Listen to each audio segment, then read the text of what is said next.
गुरुपौर्णिमेनिमित्त आज मोहनपूर मठ संस्थान येथे विविध धार्मिक कार्यक्रम आणि मोहिनी महाराज मंगल कार्यालयाचा लोकार्पण सोहळा. नमस्कार, जनहित न्यूज लाईव्हमध्ये आपले सहर्ष स्वागत. गोदाकाठी असलेल्या नांदेड तालुक्यातील दत्तात्रय भारती मठ संस्थान मोहनपूर येथे आज गुरुपौर्णिमेनिमित्त चातुर्मास प्रारंभ, गुरुपूजन तसेच दत्त मूर्ती अभिषेक, सामूहिक विवाह मेळावा आणि मोहिनी महाराज मंगल कार्यालयाचा लोकार्पण सोहळा संपन्न होणार असून या कार्यक्रमास महंत जीवनदायिनी महाराज, महंत गोपाळगिरी महाराज, महंत यदुगल महाराज, महंत ईश्वर भारती महाराज, महंत अवधूत भारती महाराज, संत आनंदपुरी महाराज, नामदार हेमंत पाटील, विठ्ठल पाटील डक, माजी आमदार ओमप्रकाश पोकर्णा, निवासी उपजिल्हाधिकारी किरण आंबेकर, नांदेड ग्रामीण पोलीस ठाण्याचे पोलीस निरीक्षक ओमकांत चिंचोलकर आदींची प्रमुख उपस्थिती राहणार असून या कार्यक्रमाचा लाभ परिसरातील भाविक भक्तांनी घ्यावा असे आवाहन मठ संस्थानचे मठाधिपती राम भारती महाराज यांनी केले आहे. गुरुपौर्णिमेनिमित्त दरवर्षीप्रमाणे गुरुपौर्णिमेचं मंगल कार्यालय, मोहिनी महाराज मंगल कार्यालय रोप अल्पवृन त्याच्यासाठी 2 लग्न ठेवलेले आहेत. मान्यवर महंत संत मान्यवरांची उपस्थित लागणारे उपस्थित 12-42 हे सर्व काही लग्न लावून पार पडणार आहे. देवस्थानच्या तर्फे सर्व हे खर्च उचलला आहे. ट्रस्टच्या वतीनं सर्वांना भावी भक्तांना मोठ्या प्रमाणात या कार्यक्रमाचा लाभ घ्यावा.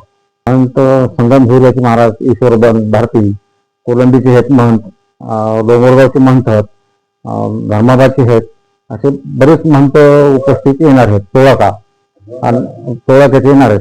त्याच्यापैकी हेमंत पाटील भाऊ खासदार, माजी खासदार, बोंडारकर आमदार, सर्व चंद्रकांत पाटील, नगराध्यक्ष माजी खासदार आपलं राम पाटील रातोळीकर, सर्व काही मान्यवर, किरण आंबेकर जिल्हा अध्यक्ष, हे सर्व काही तहसीलदार आणि किरण आंबेकर साहेब यांनी उपस्थित आपल्या मंगल कार्याला लावणार होते उद्या. आणि हे लग्न कार्य उद्या पार पडायचं आपल्याला. आणि हे लोकांच्या सेवेसाठीच मंगल कार्य काढलेले आहे. हे काय व्यापार करायच्यासाठी काढले नाही. जे मंगल कार्यालयामध्ये जे पैसे एवढमध्ये झालेत, फक्त आपण गरिबाची सेवा करायसाठी मंगल कार्यालय केलेले आहे. सेवासाठी हे 2 लग्नाचे आहेत.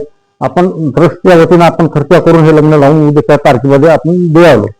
सर्वांना एवढा लाभ घ्यावा आणि मोठ्या प्रमाणात लग्नाला अक्षता टाकायला सर्वांनी यायला पाहिजे. एरियातल्या लोकांना, तेलंगणा असो की आंध्रा असो की मराठवाडा असो की नांदेड जिल्हा असो, प्रत्येक जिल्ह्यातल्या लोकांना कार्यक्रमाचा भाग घ्यावा. सर्व तयारी बरीच तरी आहे. 5,000 लोकांचा जेवणाचा कार्यक्रम चालू ठेवला आहे. तरी 5,000 लोक जेवतील आणि बाकीचे येणाऱ्याची सर्वांचीच व्यवस्था केलेली आहे ट्रस्टच्या वतीनं. आणि सर्वांना भाई भक्तांनी येऊन या कार्यक्रमाचा लाभ घ्यावा आणि सर्वांना चातुर्मासाला यावं. तर असो सर्व एरियातल्या लोकांना महिना 15 पारा घेतलाय. त्यानं व्यवस्थित पारा घ्यावा. त्यानं सर्व काही करणार आहे. त्याच्यात मान्यवराच्या हस्ते, महंत संतांच्या मान्यवराच्या हस्ते रिलीज कार्यक्रमाचं उद्घाटन आणि नंतर 12:42 लग्नाचा टाइम दिला आहे. त्याच्यात महिला राहण्यासाठी व्यवस्था केलेली आहे. सर्व पारेकराची व्यवस्था केलेली आहे. 2 टाइम त्याला जेवण आहे. 4 महिन्याची व्यवस्था केलेली आहे. आज 1 महिन्याची नाही, 4 महिन्याची व्यवस्था चातुर्मास चालते. 4 महिन्यासाठी सर्व भाई भक्ताची व्यवस्था केलेली आहे. राहण्याची, खाण्याची सर्व काही केलेली आहे. त्याच्यात परिसरात एरियातल्या लोकांना आवाहन करतो की सर्वांना मोठ्या प्रमाणात उपस्थित करून या कार्यक्रमाची साजरा व्हावा.